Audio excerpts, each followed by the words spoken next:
அமெரிக்காவோட அதிபரான Donald Trump அவர்கள் போஸ்ட போட ஆரம்பிச்சுக்கிறாரு.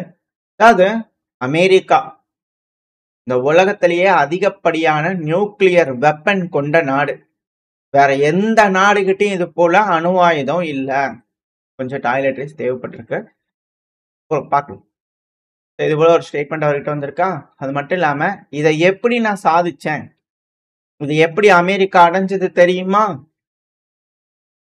போன தடவை நான் அதிபர் பதவியில இருந்தேன் தெரியுமா, அப்போ ஒரு உத்தரவிட்டு இருந்தேன், எல்லா ஆயுதங்களையும் அப்டேட் பண்ணுங்க, ரெனோவேட் பண்ணுங்க, இருக்கக்கூடிய ஆயுதங்கள் எல்லாமே ரெடி கண்டிஷன்ல இருக்கணும்னு. மொதல் டேர்ம்ல நான் இருந்தேன் இல்லையா அதிபரா, பைடன் அவர்களுக்கு முன்னாடி. ஸோ அந்த டைம்ல நான் ஆணையிட்டு இருந்தேன். அதன்படி அமெரிக்கா செஞ்சனால இப்ப நம்ம 1ஆம் நம்பர்ல இருக்கோம். முதல்ல எனக்கு இது போல செய்யறதுக்கு விருப்பம் இல்லை. ஏன்னா இதுல அதிகமான அழிவு இருக்கிறதுனால எனக்கு இது வெறுப்பா இருந்தது. ஆனா எனக்கு வேற வழி இல்லையே. 2வது இடத்துல ரஷ்யா இருக்குது, 3வது இடத்துல ரொம்ப தள்ளி தான், ரொம்ப ரொம்ப தள்ளி இருக்கிறாங்க.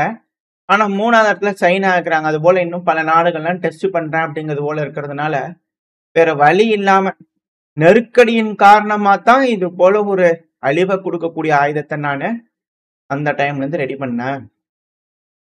இப்ப மற்ற நாடுகளும் செஞ்சுட்டு இருக்கிறாங்க. அதனால டிபார்ட்மெண்ட் ஆஃப் செக்ரட்டரி வார் இருக்கிறார் இல்லையா, டிபார்ட்மெண்ட் ஆஃப் வார், ஸோ அவருக்கு வந்து பாத்தீங்கன்னா நான் ஆணையிட்டு இருக்கேன். புதுசா என்னென்னமோ டெஸ்ட் பண்றாங்கல்ல, அது போல நம்மளும் பண்ணணும் அப்படிங்கிறது போல ஆணையிட்டு இருக்கேன். இப்போ உங்களுக்கு புரிஞ்சிருக்கும் ஏன் டாய்லெட்ரிஸ் அப்படிங்கிறது போல. ஸோ டெஸ்ட் பண்ண சொல்லியிருக்கேன்.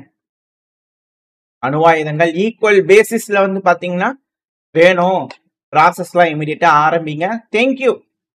தேங்க்யூ ஃபார் யுவர் அட்டென்ஷன் அப்படிங்கிற போல டொனால்டு ட்ரம்ப் அவர்கள் ஒரு போஸ்டை போட்டிருக்கிறார். இதுக்கான காரணங்கள் உண்டு. அதாவது இவரே சொல்றாரு. அது மட்டும் இல்லாம அணு ஆயுதம் வந்து பாத்தீங்கன்னா நிறைய அழிவுகளை ஏற்படுத்தும், ஆனா நானே ஆணையிட்டேன், ஃபர்ஸ்ட் டேர்ம்ல ரெடி பண்ணிட்டேன் அப்படிங்கிற சொல்றாரு. இவரு செக்ரட்டரி ஆஃப் வார் கிட்ட வந்து பாத்தீங்கன்னா ஆணையிட்டு இருக்கிறதா சொல்லிக்கிறாங்க, எல்லாம் செய்யுங்க. ஆனா அவரு பீட்டர் ஹெக்ஸத் அவர்கள் என்ன பண்றாரு, ரொம்ப பிஸியா இருக்கிறாரு. திரும்பி ஒரு வெசலை வந்து பாத்தீங்கன்னா அடிச்சுக்கிறாங்க. லீத்தல் கைனட்டிக் ஆயுதத்தை கொண்டு ட்ரக் போதை மருந்து ஏற்றுமதி பண்றதுக்கு இருக்கலாம், கடத்தல் வேலை செய்யக்கூடிய வெசல் அப்படிங்கிற சந்தேகத்தின் அடிப்படையில் இன்னொன்று நாங்கள் தாக்கியிருக்கோம் அப்படிங்கிற அதுல வேட்டையாடிட்டு இருக்கிறார். இதுல அமெரிக்காவோட அதிபரான டொனால்டு ட்ரம்ப் அவர்களே ஒரு விஷயம் சொல்லிக்கிறார். 2 நாளைக்கு முன்னாடி ரஷ்ய அதிபரான விளாடிமிர் புட்டின் அவர்கள் ஒரு ஸ்டேட்மெண்ட் சொன்னார்.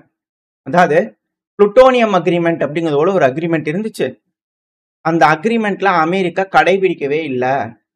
எதுக்கு அது ப்ராப்பரா இருந்து இல்லாம, அதனால கம்ப்ளீட்டா அந்த டிஸ்போசல் அக்ரிமெண்ட் புளுட்டோனியம் இருக்குல்ல, அதுல இருந்து வெளியே வந்தாங்கன்னா இதுக்கப்புறம் நம்ம எக்காரணத்தை கொண்டு அதை கடைபிடிக்கணும், அதை பின்பற்றணும்னு தேவையில்லை அப்படிங்கிற கம்ப்ளீட்டா கேன்சல் பண்ணிட்டு அந்த மேனேஜ்மெண்ட் அக்ரிமெண்ட்ல இருந்து வெளியே வந்தார். அந்த டைம்ல அவர் சொல்லியிருந்தாரு, இது அக்ரிமெண்ட் போட்டோம் தான், 2000வது வருஷத்துல போட்டோம் தான், பட் ஆனால் அது பெருமளவில் கடைபிடிக்கல. ஏன்னா புளுட்டோனியம் மேனேஜ்மெண்ட் இருதரப்புலையும் புளுட்டோனியம் இருக்கும் இல்லையா எக்ஸஸா, அது எல்லாத்தையும் டெஸ்ட்ராய் பண்ணணும் அப்படிங்கிற சொன்னாங்க. டெஸ்ட்ராய் பண்ணிட்டு அமெரிக்கா அது போல சொல்லிட்டு ஒத்துக்கிட்டு அவங்க அழிக்காம இருந்திருக்கிறாங்க. ரஷ்யாவும் அதுக்கப்புறம் யோசிச்சுட்டு இருந்திருக்கிறாங்க. 2000த்துல போட்டாங்க, அதுவே சரி கடைபிடிக்கலான்னு 11 வருஷம் 2011ல இருந்து அதை கடைபிடிக்க ஆரம்பிக்கலாம்னு செஞ்சாங்க. அதுக்கப்புறம் 2 சைட்லயும் இல்ல நாங்க இவ்வளவு டெஸ்ட்ராய் பண்ணிட்டோம், நீங்க அவ்வளவு பண்ணல, அதனால வந்து இது சரி வராது அப்படிங்கிற 2 சைட்லயும் நம்பிக்கையின்மை. 34 டன் புளுட்டோனியம் இருதரப்புன்னு டெஸ்ட்ராய் பண்ணும் அப்படிங்கிற ஒரு அக்ரிமெண்ட். கடைசியில 2018ல இழுபறியா இதை பத்தி பேசமான இதுக்கப்புறம் 2 சைட்லயும் வந்து பாத்தீங்கன்னா சிக்கலா இருக்கு அப்படிங்கிறது போல 2 சைட்லயும் வந்து பாத்தீங்கன்னா இது இருந்தது. அதாவது அமெரிக்காவுக்கு ஒரு எண்ணம் இருந்திருக்குமா இருக்கும், அழிச்சிடலாம் அப்படிங்கிறது போல, சும்மா கணக்கு காட்டலாம் அப்படிங்கிறது போல. ரஷ்ய தரப்பு வந்து நல்ல தெளிவா இருந்தனால முடிஞ்ச வரை கழிக்க வச்சிடலாம் அப்படிங்கிற யோசிச்சிருப்பாங்க போல இருக்குது. முடியல, இருதரப்புலையும் உட்கார்ந்து அழிக்கலாம் அப்படிங்கிறது போல கேட்டிருப்பாங்க. அதுக்கு ரஷ்யா நம்பாம கரெக்டா இருந்தனால பரவாயில்ல, இல்லைன்னா இப்போ மிக பெருமளவுல சிக்கலா இருக்கு ரஷ்யா. இப்ப இந்த புளுட்டோனியம் அக்ரிமெண்ட்ல இருந்து வெளியே வர ஆரம்பிச்சிட்டான். ஸோ ரஷ்யா புருவெஷ்னிக் மிசைல சோதனை பண்ணாங்க, இப்போ பொசைடன் சோதனை பண்ணியிருக்கிறாங்க. அடுத்தது இருக்கலையே வேர்ல்டுலயே யாருக்கிட்டையும் இல்லாத அளவுலான ஒரு இன்டர்கான்டினென்டல் பெலிஸ்டிக் மிசைல், சார்மாத் மிசைல். இப்ப அத காம்பேட் டியூட்டில கூடிய சீக்கிரத்துல இணைச்சிருவோம் அப்படிங்கிறது போல விளாடிமிர் புட்டின் அவர்கள் தரப்பு ஸ்டேட்மெண்ட் வந்திருக்கு. இதுல இருந்து ஒரு விஷயம் தெரியுது, அமெரிக்காவோட அதிபரான டொனால்டு ட்ரம்ப் அவர்கள் அதே போல ஈக்குவலா செய்யணும் அப்படிங்கிற ஆணையிட்டு இருக்கதா சொல்லியிருக்காரு. ரஷ்யா ஒன்னொன்னா செஞ்சுக்கிட்டு இருக்காங்க. ஸோ அமெரிக்காவும் ரஷ்யாவும் ஆர்ம்ஸ் ரேஸ்க்குள்ள என்டர் ஆயிட்டாங்க அபிஷியலா. அதுவும் அணு ஆயுத ஆர்ம்ஸ் ரேஸ்க்குள்ள என்டர் ஆயிருக்கிறாங்க. இதுல யாரு டாமினேட் பண்ண போறாங்கன்றத பொறுத்து தான் இந்த உலகத்துல அழிவுகள் வருமா வராதா அப்படிங்கிறது இருக்கு. ஏன்னா ரஷ்யாவோட மிசைல்களை அவங்க இன்டர்செப்ட் பண்ணணும், தப்பிக்கணும், அவங்க தடுக்கிறதுக்கான வழிகளை அவங்க செய்யணும். இருந்துச்சுன்னா எஸ்கலேட் பண்ணுவாங்க. அப்படி இல்லைன்னா சுமூகமா இந்த கோல்டு வார்ன்றது கோல்டு வாரே போயிடும். இந்த கோல்டு வார் இப்ப சூடு பிடிக்க ஆரம்பிச்சிருக்கு. இப்ப ஆர்ம்ஸ் ரேஸ்குள்ள என்டர் ஆயிருக்கிறாங்க. இரு பெரும் சூப்பர் பவர் ஆர்ம்ஸ் ரேஸ்குள்ள என்டர் ஆயிருக்கிறாங்க. So RS-28 Sarmat super heavy intercontinental ballistic missile ICBM இந்த MIRV டெக்னாலஜி இருக்கு. பல வார் ஹெட்ஸ் எடுத்துட்டு போகும். எல்லாமே அணுவாயுதம். உலகத்திலேயே யாருக்கிட்டையும் இல்லாத அளவிலான ஒரு இன்டர்கான்டினென்டல் பெலிஸ்டிக் மிசைல் இந்த உலகத்திலேயே எந்த பகுதியை வேணாலும் தாக்கி அளிக்கக்கூடிய வகையில மாடிஃபை பண்ணிக்கிறாங்க. இந்த மிசைலை 18,000 கிலோமீட்டர் தொலைவில் இருக்கக்கூடிய இலக்கு கூட இது துல்லியமா தாக்கி அளிக்கும். இப்பேற்பட்ட பெருமை இருக்கக்கூடிய இந்த சார்மாத் மிசைல் ஆல்ரெடி காம்பேட் டியூட்டியில என்டர் ஆயிடுச்சு அப்படிங்கிற ரஷ்ய தரப்பு சொன்னாங்க. இப்ப திரும்பவும் இது போல சொல்றாரு.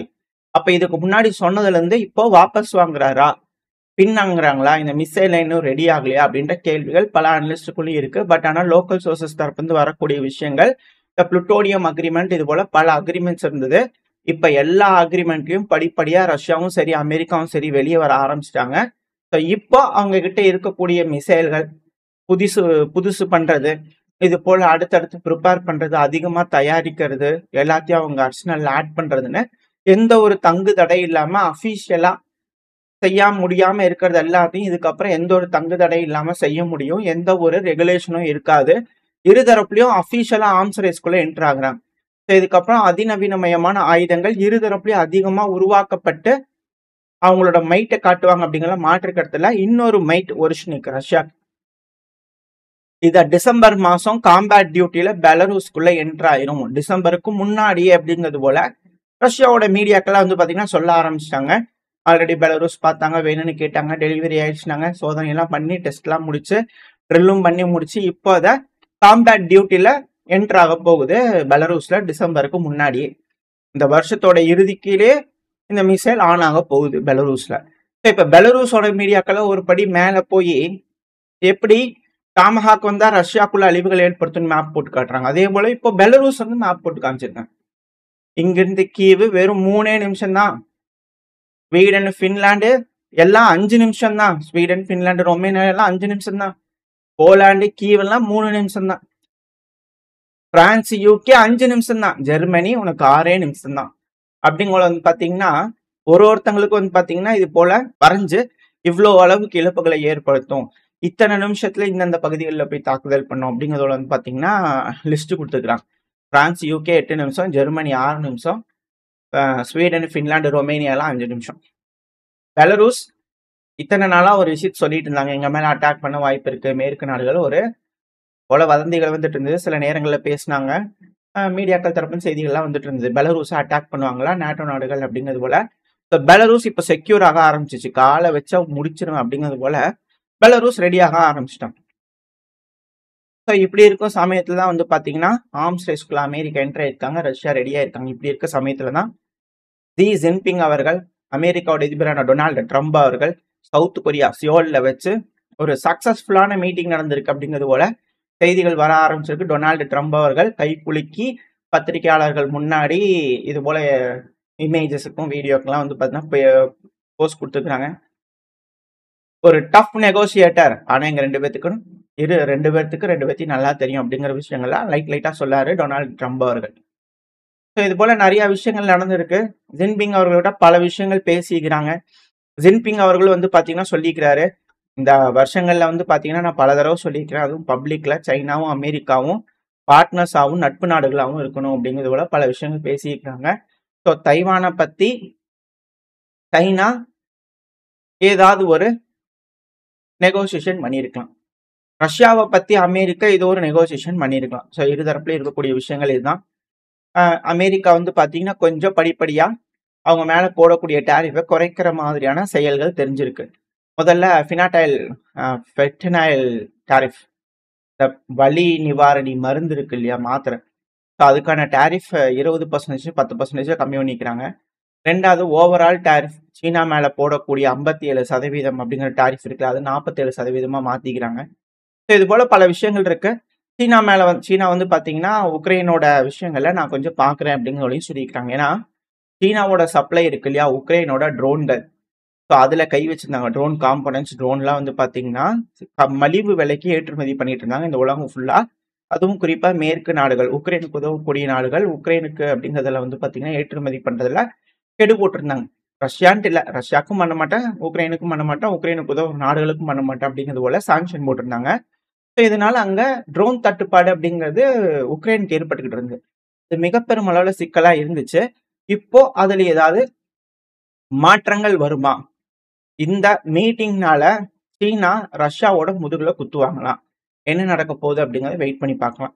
ஓரளவுக்கான தகவல்கள் இந்த பதிவுல பார்த்திருப்போம்னு நினைக்கிறேன். இதோட இந்த பதிவை நான் முடிச்சுக்கலாம். இந்த பதிவு நல்லா இருக்கும்னு நம்பிக்கையில் அடுத்த பதிவு சந்திக்கிறேன். Stay safe. பை.